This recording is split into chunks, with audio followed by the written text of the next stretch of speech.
Hey, what's up, everybody? Welcome back to the Dean Rogers Show. Today, I've got a very special guest, Mr. Gino Barbaro. What's up, Gino? Dean Rogers, how are you doing, my friend? I'm good, man. Hey, we had some fun chatting before the show, so I'm excited to dive more into your story. I'm just excited. There's too much value to share, so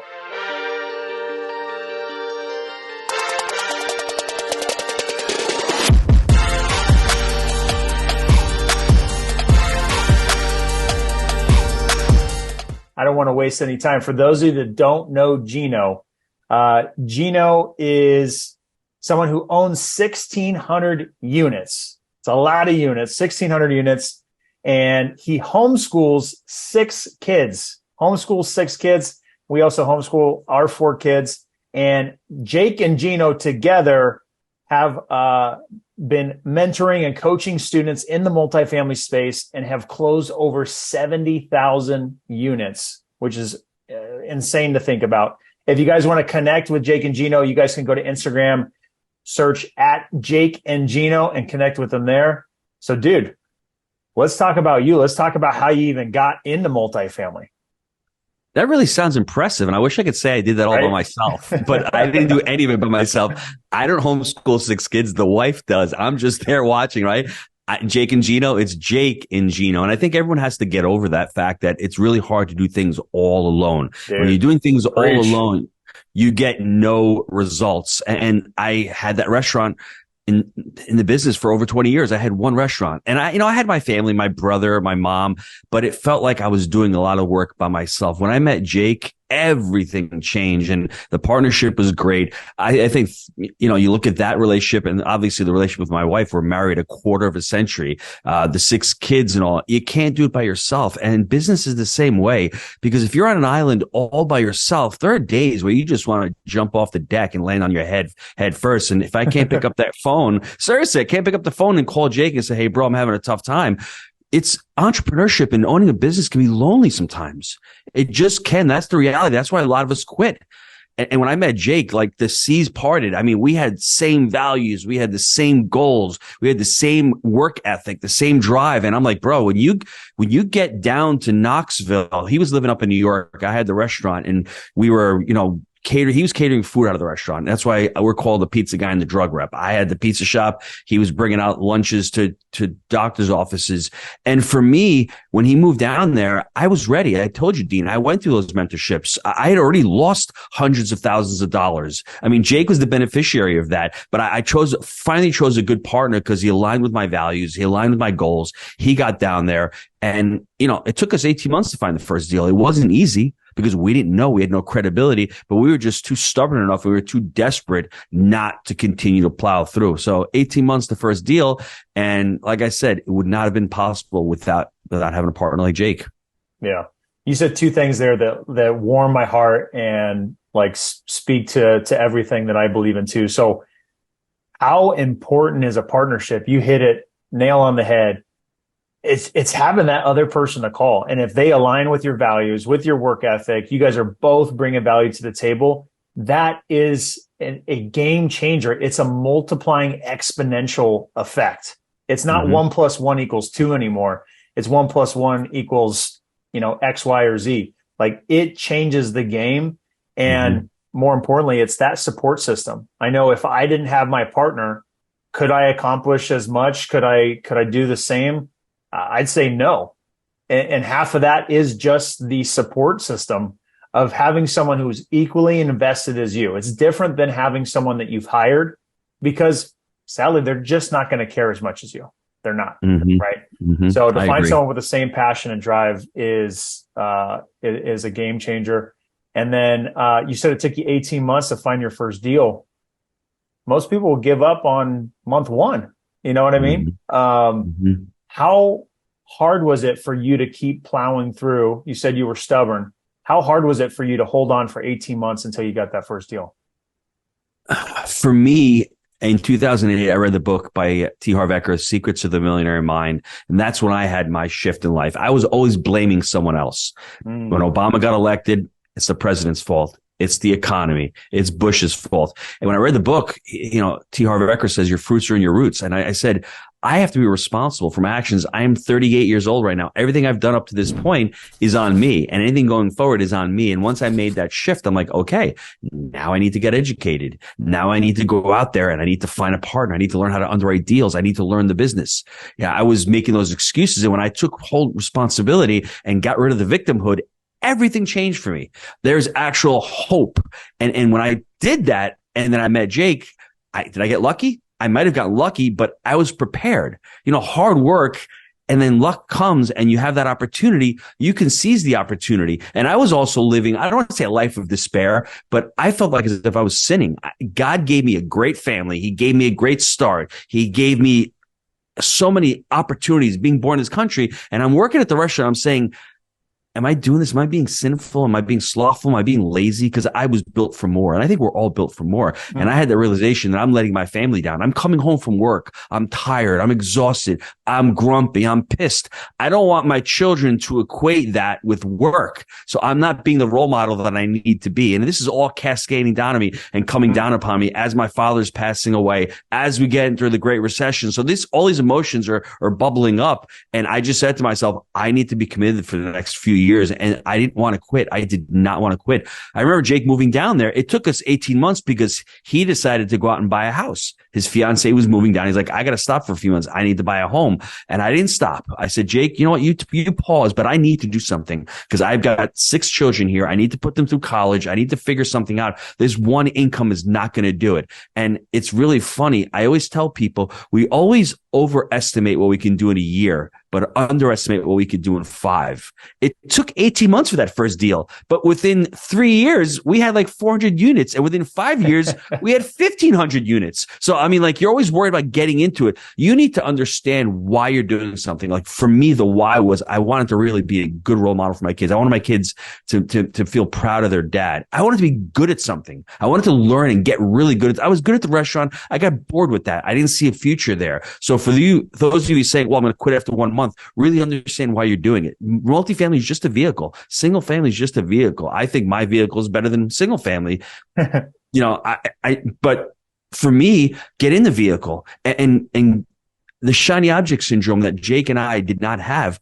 We haven't touched crypto. We haven't gone into other real estate spaces. We've gotten really good at what we've done. Everyone's talking about ChatGPT now, jumping from crypto to pick a lane. Pick one avenue and get really good at it and give yourself time to get really good at it. Look at your story. How many years did you play football to get really good? You didn't just wake up one day and say, hey, I'm really good. It takes time. It takes muscle. If we can delay that gratification and put the effort and the time into it, you'll wake up one day and go, I'm pretty good.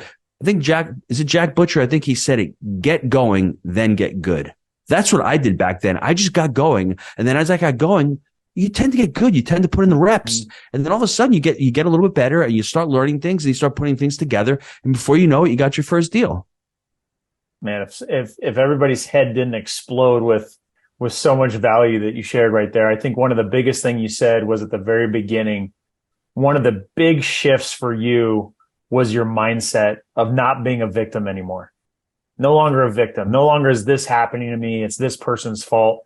And I had to realize that too, because I had some big giant losses that we talked about before the show and other people probably know about already. And I always just had the belief that, hey, I'm a good person. Good things are going to happen to me. I'm just going to keep doing the thing. But I had to at some point take responsibility for my decisions. Even though I was putting out good effort, good work and trying to do right by everybody, that doesn't mean that it's always going to put you in front of the right opportunity. You still have to be responsible for your due diligence and making those decisions. And if you make the wrong one, you can put yourself in a bad spot. So I think you said a huge thing there. You had to take responsibility for your own actions. And I think your why, understanding that, was a big reason for finally taking responsibility. And I think some people will get motivated by the shiny object at first, and they want that thing. And then they realize that they get hit with adversity and that want isn't strong enough. It's not bigger than the why, right? Or I should say the why isn't bigger than the want. And so they don't push through and keep going. So you finally do your first deal. proof of concept. Does your life change overnight, or is it, all right, I still got a long ways to go? Where were you at that point? I think at that point, I got scared. I'm like, holy crap, we closed the deal. What do we do now? And it was a rough property. It was a 25 unit property back in 2013. We still own that deal. It was owner financed. So we use owner financing for 10% of the down payment. 2013 was not a great year. Let's go back memory lane. GDP was 1%. Rent on that property were $350. Rents Wow. now on that property are $1,100. See, we have a short-term memory. We forget how bad it was back then. There was no raising capital. There was a ton of deals. There was no money out there. Jobs sucked back then. And I'm looking at this deal. It was a weekly renter deal. So it was a really distressed property. We had to re-tenant the property. We had bed bugs in the property. Septic systems failed. We had a resident in the property within the first 6 months pass away in one of the units. So we got bombarded with it all. But all at the same token, remember that why I still wanted to do this. I can see the numbers on this little property. Within 12 months, we can get this thing repositioned. Within 18 months, we were able to refinance out 180 grand. So I knew there was light at the end of the tunnel, but there was a lot of work to be done. And as we're starting the work 3 months later, we've got a 36 unit that we put on the contract, and it was unbelievable. I'm like, how did this happen so quickly? It's because you're doing the deal. You're doing the business. The broker from the first deal brought us a second deal. He saw that we actually executed. He liked our story. He liked who we were. You need to sell yourself. You're not just selling the kind. You need to sell the business plan that you have, and you need to sell yourself to the brokers. And he trusts us. He liked us. We've done like 8 or 9 deals with this broker, but that second deal was a result of the first deal, and it was challenging. And you get scared, and there'll always be that fear. I think everyone out there is always telling us, "Oh, get rid of the fear." The fear is never going to go away. It just won't. And if you try to suppress it or push it down, it's going to bubble up at one point. Just learn how to live with it. Learn that it's a natural reaction. We're born to be able to learn how to survive. That's really how we survive. We have adrenaline, we have cortisol running through our system. Just need to control it. And what I was saying to myself is, what's the worst thing that can happen? I lose money in a deal. I lose 6 months of cash flow. It'll be okay. I can sell these deals if that's the worst thing that can happen. So I was always justified buying, you know what? So if the worst happened, I'll sell it. But we kept scaling, and we kept scaling slowly. We weren't looking to do 1,000 units. If Jake and I hit 100 units, we always said to ourselves, we'd be the happiest people on the planet. And I think what happens is we all put these big goals in our head, and everyone's telling us to shoot for the stars and all.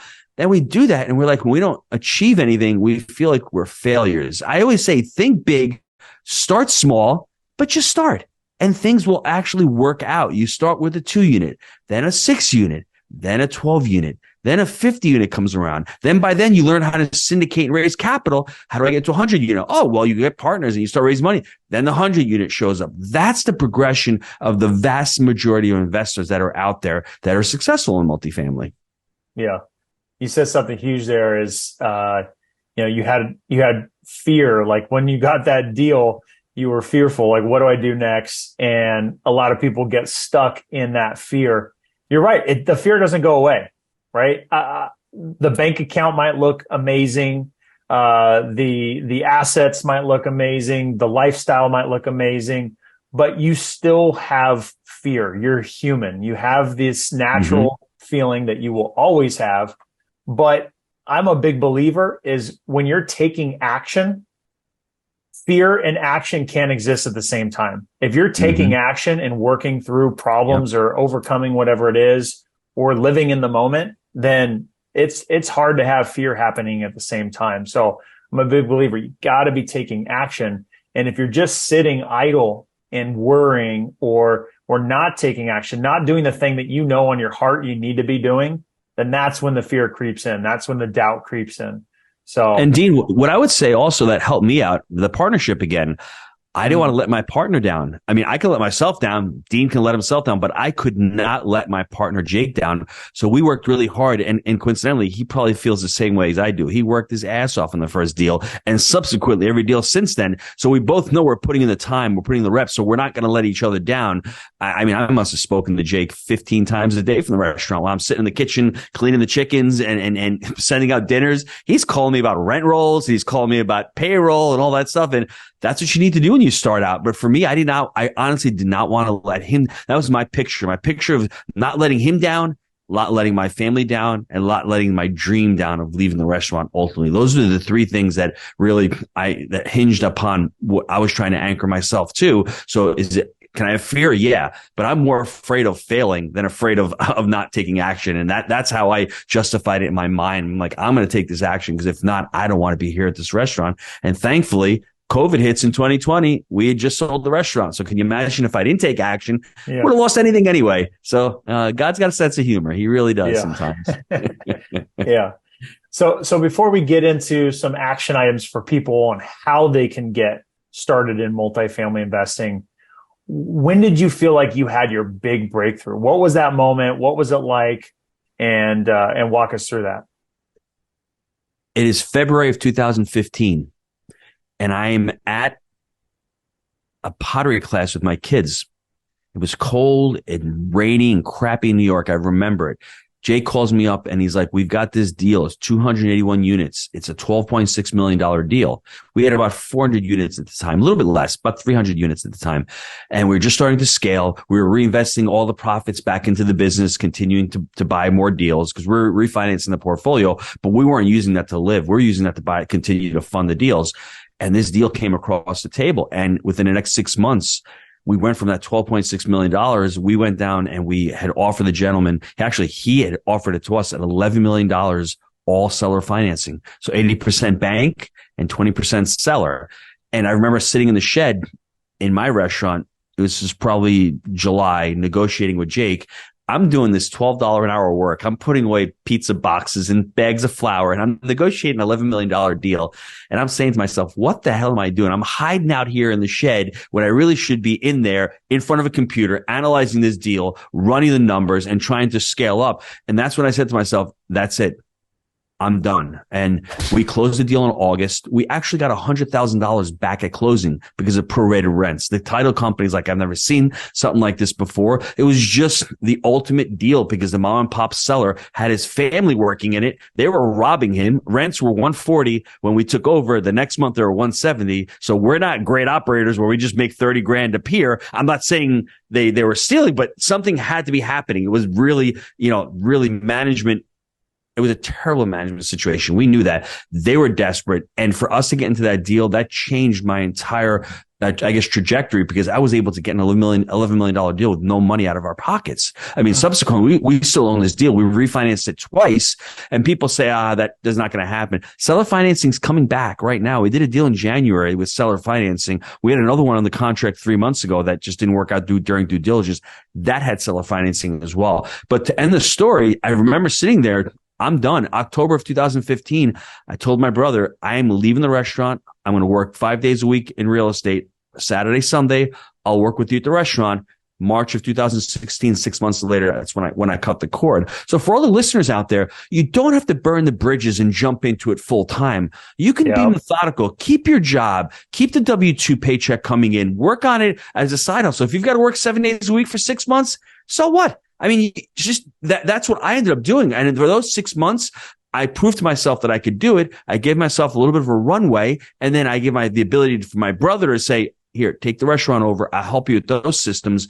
And I think that's just bad advice sometimes, just to burn the bridges, depending on where you are. I had 6 kids. I couldn't just leave and not have anything stable coming in. I had enough cash flow from those deals. So, within the meeting Jake and leaving was 5 years. But within my first deal and leaving, it was 3 years. So, I mean, I worked pretty diligently for 3 years to make that happen. So I just tell everyone out there, you don't have to rush. Just be methodical, put in the work, and you'll know when it's right. You'll know when you're saying to yourself, I'm doing $20 an hour work when I should be really doing other stuff, like talking to investors, underwriting deals, walking properties, putting deals on the contract. That's when I realized, wow, I am just wasting my time here. It took a couple of years for me. Yeah. You're preaching to the choir, man. I say the exact same thing. That's the advice I give my students is, you don't need to burn the bridges. I got started working the 9 to 5.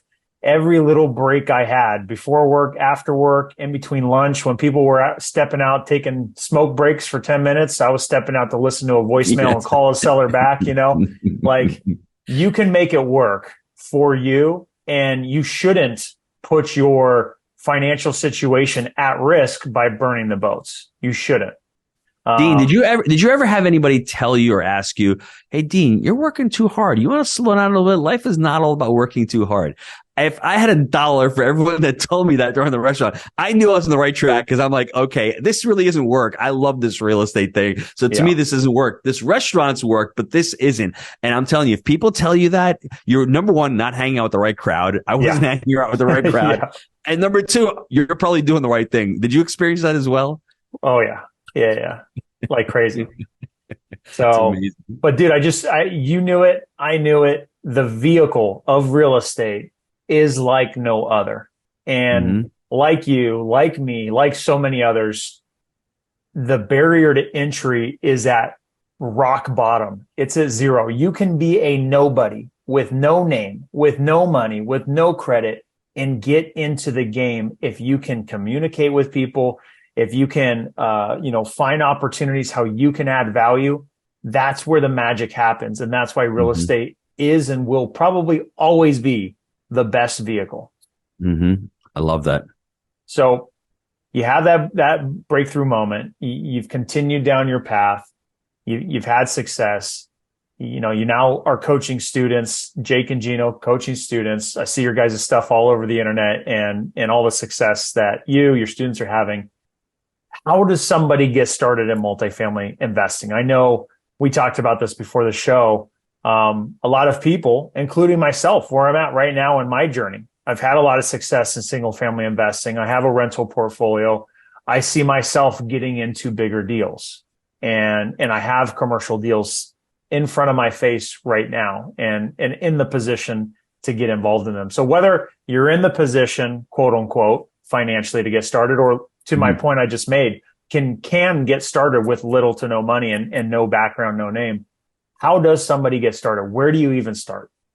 We just shot a recording on our YouTube page, how to start get into multifamily. So go to Jake and Gino YouTube page. It's about a 15-minute video. But for anybody out there, I think the first thing is look at your goals. Look within. What are you trying to accomplish with multifamily? Dean, you're probably trying to supplement your businesses and trying to get some passive income and trying to create a wealth. There may be somebody out there who's like, I want to get into this full time. I want to do this. So you're both going to have different journeys, different goals. I think try to figure out what you're trying to accomplish. For me, it was very similar. I wanted to get out of my job. So I needed to shoot for cash flow. So I was looking for markets that tried the cash flow day one.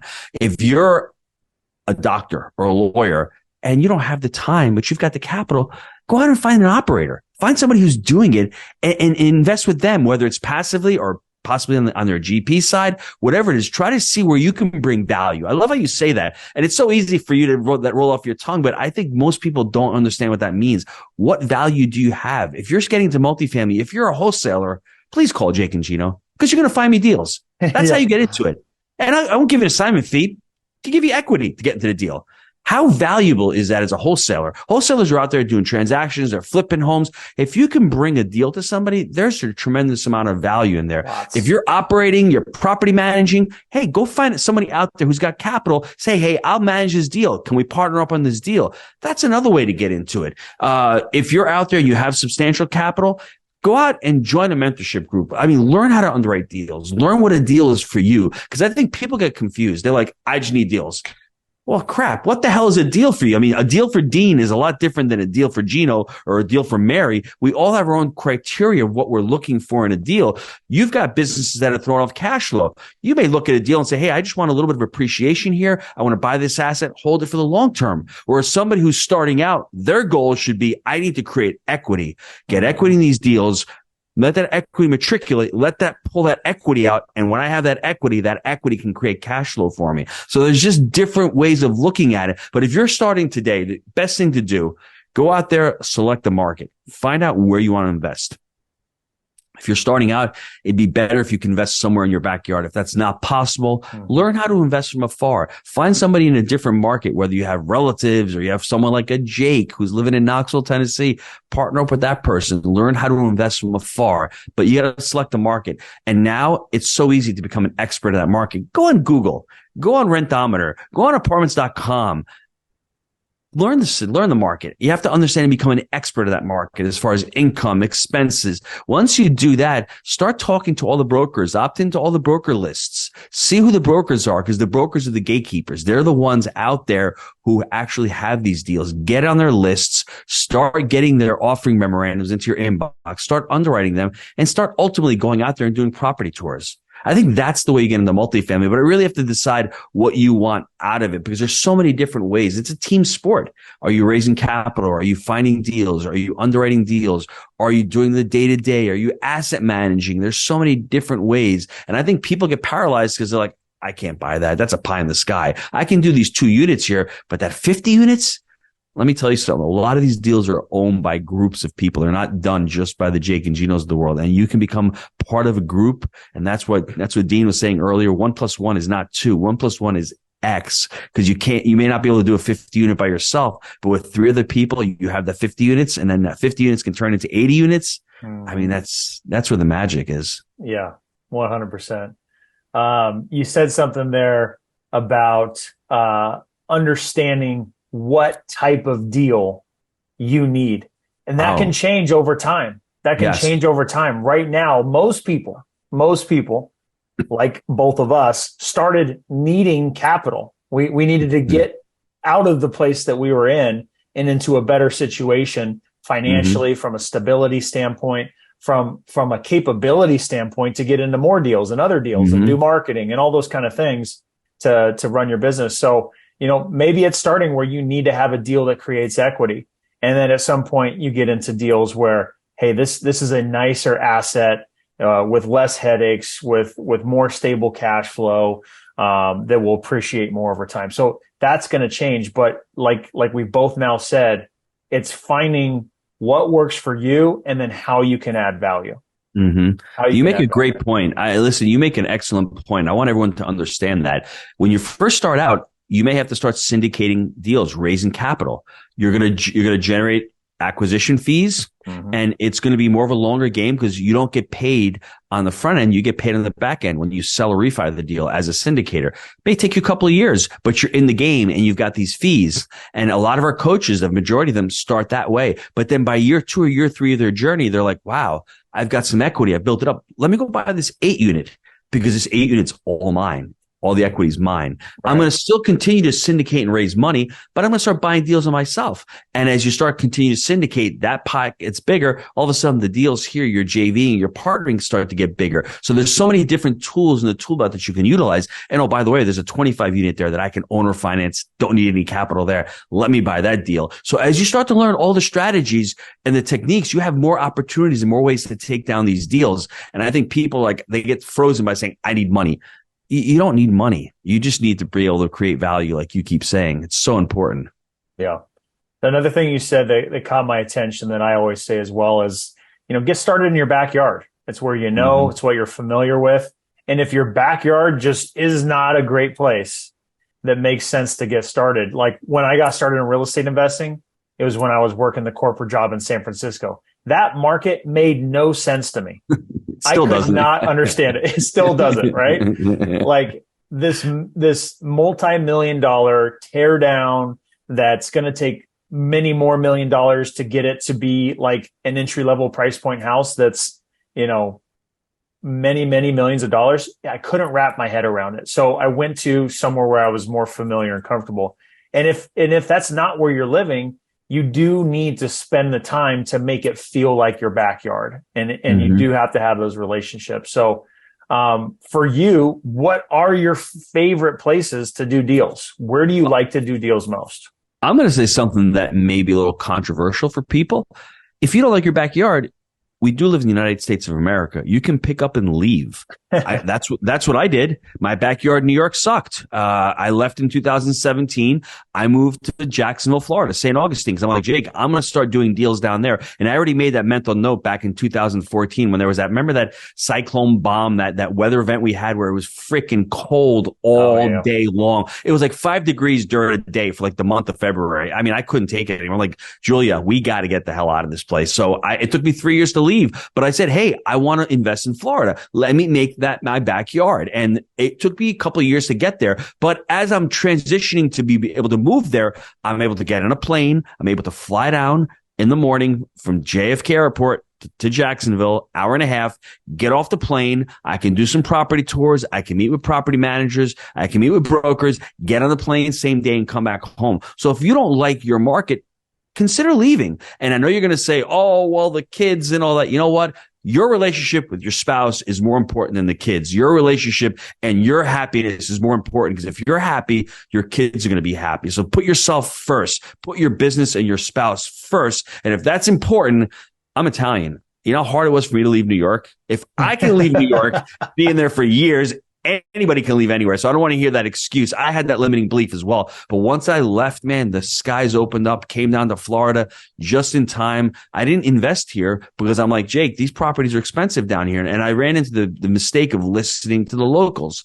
The locals are like, this market is so expensive. It's overbought. No one knew fundamentals. No one knew everyone was moving from the South Florida to North Florida. So I said, all right, Jake, let's continue to buy in Knoxville, and I'll just start the Jake and Gino education. So think about going outside your backyard. Think about moving. Think about buying a vacation rental in a different market where you can go anytime you want. Make that your home base. Make that as a write-off and learn the market. But select the market. We love the Southeast. I mean, the Southeast is great. You got to love where there's jobs. You got to love where there's no state income tax. You got to love where there's people moving. Multifamily is about where the jobs are and where people are moving. And there's a supply and demand issue. So if you look at markets, like you said, Phoenix, if you look at like in markets like in Texas, in Tennessee, in North and South Carolina, Florida's a little tricky right now with the insurance and, you know, with the cost of a lot of these assets. But I would say Tennessee, North and South Carolina.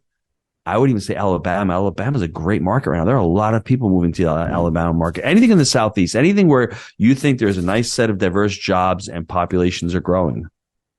So in your opinion, how important is it to understand those kind of economical factors when investing in multifamily? Is it that much more important than, let's say, single family investing? It may be. I would say, I'll give you an example. If I'm living in Cleveland, Ohio, I'm not a big fan of Cleveland, Ohio. Population is declining, Rust Belt. But if it's my backyard, I'm going to invest in there. That's just something there. I can control it. I can touch it. And then I can move on to another market. But I really, truly think we're buying a future stream of income. That's what multifamily is. And if you're in a market where they're losing jobs and they're losing population and you can't rent your apartments and rents are going down and net operating income is going down, guess what? The values of your properties are going down. And as we go into a recession, if people are leaving that market, guess what? Your assets are going to drop in value. Your rents are going to go down. That's why, to understand a market like Knoxville that has a diverse set of jobs, it's got people moving from California, people moving from the Northeast. Our asset prices, our rents have been escalating. They're going to continue to rise because it's a great place to live. It's still affordable.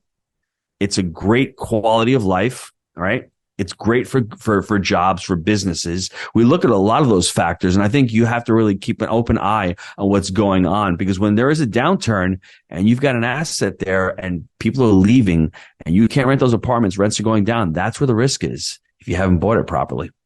Yeah. Well, dude, there's like insane amount of jam-packed juiciness in everything you shared so far. I want to tell everybody, guys, Jake and Gino are a wealth of knowledge. Gino, it's been an absolute pleasure to have you on, man. You guys got to go check out Jake and Gino on YouTube. Check them out on Instagram. Connect with them. And if you're looking to invest in multifamily, that's the place to go. So it's been an absolute pleasure to have you on, man. Any famous last words? No, I just want to thank you for getting to know you. I mean, we're part of the family mastermind. I'm glad I got to meet you there. And it's another part of my journey where I'm investing in the education, and you just never know who you meet. Don't go out there and think that education is expensive. Education is priceless. You just never know who you'll meet, who you'll connect. And it's just another, for me, way to continue to grow. It's a way to put yourself out there and way to continue to grow. So it's been a pleasure. It's been an honor to be on the show as well. I've really enjoyed the conversation. Thanks. 1,000,000%. Well, guys, thanks again for watching. Until next time. Peace.